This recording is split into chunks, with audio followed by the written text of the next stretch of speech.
These pollutants produce hazardous emissions that cause environmental and public health issues.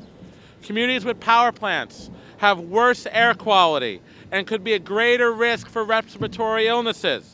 On December 18th, Council Member Costa Constantinides, joined by local Astoria environmental activists, gave a street conference to talk about his new bill, IT 1465, co-sponsored by his colleague Richie Torres, which requires that power plant operators end the use of dirty fuel oils, which are linked to hazardous greenhouse emissions.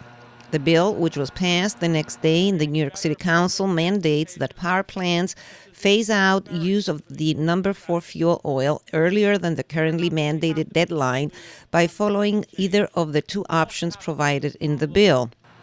The first option requires plant operators who will adhere to the currently required 2020 deadline of eliminating number 6 fuel to also stop using number 4 fuel by 2025 instead of 2030. The second option allows plant operators to continue using number 6 fuel oil until 2022. However, at that time, they must also stop using number 4 oil and immediately transition to ultra-low sulfur number 2 oil or another type of fuel. Fuel oils number 6 and number 4 currently used by power plants in Astoria are the dirtiest oils available, which pose risk to public health, including higher rates of asthma. They are linked to air pollutants, including nitrogen oxides, sulfur and carbon dioxide, methane, and particulate matter. When fully implemented, this policy will result in a cleaner power generation, more environmentally safe and less polluting.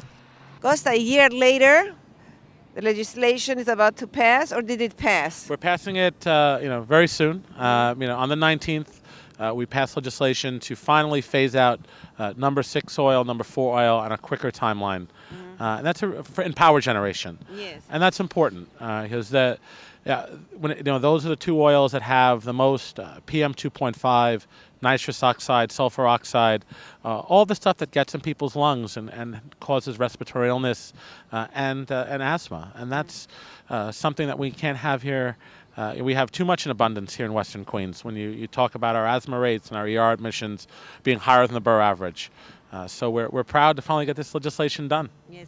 And is this legislation only for this power plant, or is it also for the other one that we were there? Both. What is that the other one called? Big Alice. Big Alice. Big Alice, yes. No, so basically in New York City, we'll give the power plants two options. They can either burn number 6 oil, stopping in 2020, and switch number 4. And instead of phasing it out in 2030, we phase it out in 2025. Or they can burn number 6 oil for another 2 years. And on December 31st of 2021, they'll have to go straight from number 6 oil to number 2 oil. And that's a big deal. It's going to save us hundreds of thousands of tons of carbon, of nitrous oxide, of sulfur, all the bad stuff that gets, like I talked about before, that gets in the lungs and causes not only more emissions, which is bad for climate change, but also all of the stuff that gets in people's lungs and makes them sick. Well, anything else you're working on just before the end of the year?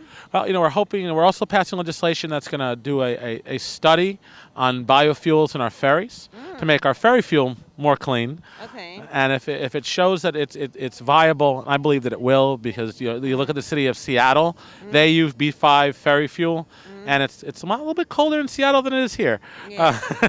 And so we're expecting that study to come out favorably and again make our ferry fuel cleaner, as we have our new ferries, making them cleaner as well. How is the ferry doing? Is it money making? It's beautiful. It's beautiful. I mean, it's every day.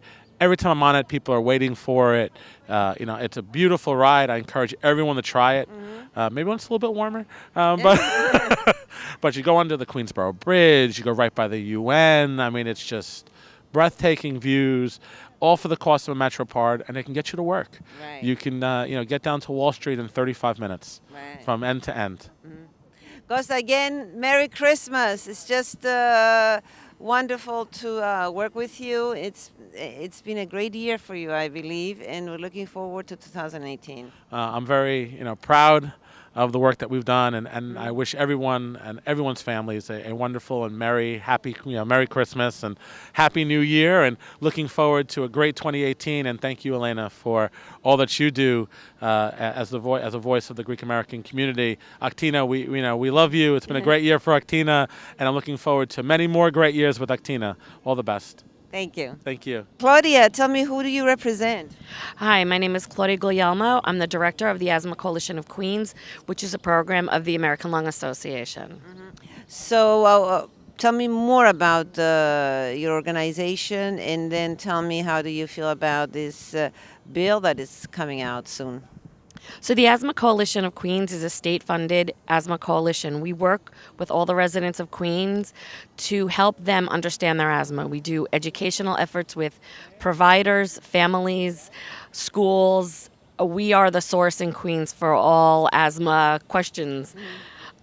This legislation, which proposes to reduce emissions of particle pollution and ozone, will certainly help the people in this area, as they are asthma triggers. We know for a fact that when children are exposed to this, they can exacerbate their asthma. We can see that this area has higher than some of the county averages of hospitalizations and emergency room visits for children. We know that in a classroom of 30 children, at least 3 will have asthma. So anything that we can do to help those kids stay in school, help their parents be able to be at work, we're very supportive of.